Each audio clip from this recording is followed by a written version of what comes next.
بسم اللہ الرحمن الرحیم۔ ادویات کی معلومات کی سیریز میں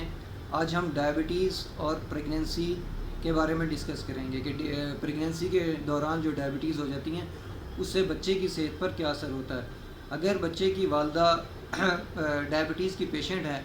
اور جیسے ہی نو مولود پیدا ہوتا ہے تو اس کا شوگر ٹیسٹ فوراً چیک کرنا چاہیے، اس کے بعد گھنٹے بعد، 2 گھنٹے بعد، 4 گھنٹے بعد، 6 گھنٹے بعد اور 24 گھنٹے بعد اس کا شوگر جو ٹیسٹ ہے وہ چیک کرتے رہنا چاہیے۔ اگر خدا نخواستہ شوگر کی مقدار کم ہو گئی ہو تو فوراً ڈیکسٹروز کی، اپنے ڈاکٹر جو ہوگا آپ کا، تو ڈیکسٹروز کی ڈرپ اس کو انجیکٹ کرے گا اور اس کا شوگر لیول مینٹین رکھے گا۔ ان کیس اگر یہ نہ کیا جائے تو بچے کے اندر اس کو جھٹکے لگ سکتے ہیں، شوگر لیول ڈاؤن ہو سکتا ہے اور ایک ڈیمیج ہو سکتا ہے، دماغ کا ڈیمیج جو ہمیں ساری زندگی ساتھ رہ سکتا ہے۔ اس لیے وہ پیشنٹس، وہ مائیں جو پریگننسی کے دوران ڈائبٹیز کا شکار ہوں یا ڈائبٹک پیشنٹ پہلے ہوں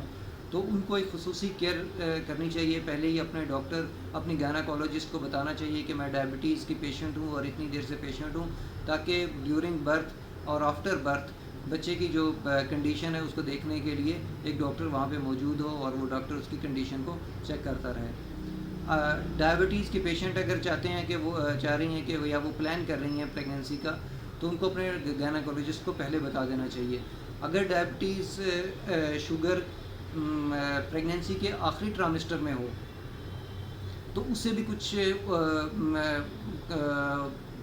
کنڈیشنز ایسی ہوتی ہیں جو خطرناک بھی ہو سکتی ہیں۔ بعض اوقات ایسا ہوتا ہے کہ بچہ بہت زیادہ ہیلدی پیدا ہو جاتا ہے یا بہت زیادہ ویک پیدا ہوتا ہے، یا کچھ کنڈیشنز میں دماغ کے کچھ سیلز اس طرح بلڈ نہیں ہو سکتے، اس لیے اپنے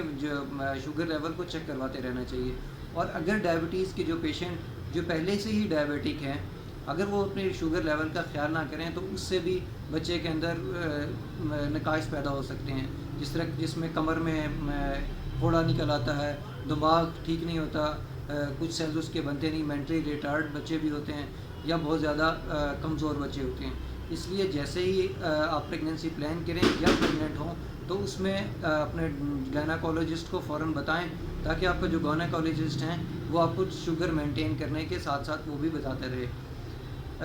اور جو وہ میڈیسن سجیسٹ کریں وہ اسی روٹین سے، اسی ترتیب سے لیتے رہنے چاہیے، تاکہ ڈیورنگ پریگننسی آپ کی جو شوگر لیول ہے وہ بالکل مینٹین رہے۔ شوگر لیول بڑھنے یا شوگر لیول کم ہونے، دونوں صورتیں بچے کی صحت پر اثر انداز ہوتی ہیں اور یہ لائف لانگ اثر انداز ہوتی ہیں، کیونکہ کچھ سیلز اس کے بلڈ نہیں ہو سکتے شوگر کم یا زیادہ ہونے کی وجہ سے۔ اس لیے جیسے ہی آپ پریگننسی کو پلان کریں اور آپ ڈائبٹک ہوں تو اپنی گائناکالوجسٹ کو پہلے بتا دیجئے کہ میں ڈائبٹک پیشنٹ ہوں اور میں یہ میڈیسنز لے رہی ہوں، تاکہ وہ ڈیورنگ پریگننسی اس کو صحیح طریقے سے مینٹین کر سکے۔ خدا آپ کو صحت والی لمبی زندگی عطا کرے۔ اللہ حافظ۔